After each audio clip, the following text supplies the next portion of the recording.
আজ যদি আমি আপনাকে বলি বিশ্ব এখন এমন এক যুদ্ধের কিনারে দাঁড়িয়ে যে যুদ্ধ শুরু হলে কেউই জিতবে না, তবুও কেউ প্রথম গুলি ছুটছে না।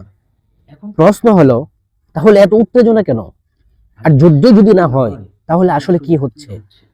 একদিকে ইরান, রাস্তায় প্রটেস্ট, অর্থনৈতিক চাপ, তরুণদের ক্ষোভ। অন্যদিকে যুক্তরাষ্ট্র, সামরিক উপস্থিতি, নিষেধাজ্ঞা, কড়া বার্তা।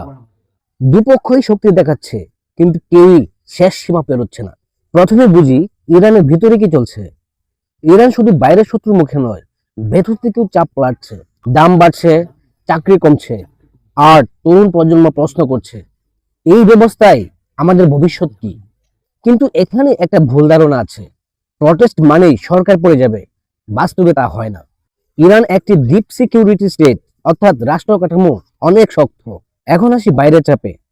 আমেরিকা সরাসরি যুদ্ধ করছে না, কিন্তু চাপ তৈরি করছে প্রতিদিন।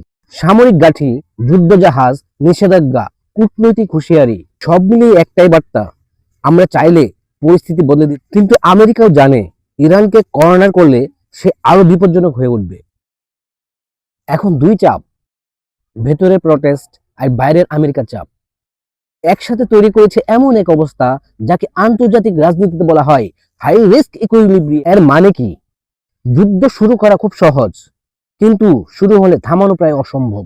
কারণ এটা শুধু ইরান ভার্সেস ইউএসএ হবে না। এর মানে এটা মানে মিডল ইস্টের একাধিক ফ্রন্ট, তেলের দাম আকাশ ছোঁয়া, আর বৈশ্বিক অস্থিরতা। ভাবুন, দুজন মানুষ একে অপরের দিকে বন্দুক তাক করে দাঁড়িয়ে আছে। একজনের পেছনে ক্রাউড চিৎকার করছে, গুলি করো। আরেকজন জানে একবার ট্রিগার টানলে দুজনে মারা যাবে। এটাই ইরান ভার্সেস ইউএসএ সম্পর্ক। যুদ্ধ মানে জেতা নয়, যুদ্ধ মানে সবাই হার। তাই আজ যা চলছে তা যুদ্ধ নয়, আবার শান্তিও নয়। এটা হলো ভয়ের উপর দাঁড়িয়ে থাকা একটি বিপজ্জনক ভারসাম্য। প্রশ্ন শুধু একটাই, এই ভারসাম্য আর কতদিন টিকে থাকবে?